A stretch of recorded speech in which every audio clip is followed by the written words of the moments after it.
నమస్తే మిత్రులారా, ఈరోజు మేము మన కాకినాడ సర్పవరం గ్రామంలో ఉన్న భావనారాయణ స్వామి గుడికి వెళ్ళామండి. తూర్పు ముఖంగా 5 అంతస్తుల రాజగోపురంతో ఉందండి గుడి.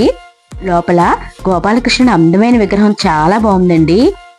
అంతేకాకుండా చుట్టూ శిల్పాలతో మొక్కలతో గుడి చాలా బాగుందండి.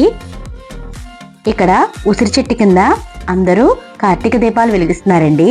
అంతేకాకుండా ఇక్కడ గోమాతలు కూడా ఉన్నాయి. చూడగానే మనసుకి ఎంతో ప్రశాంతంగా అనిపించింది.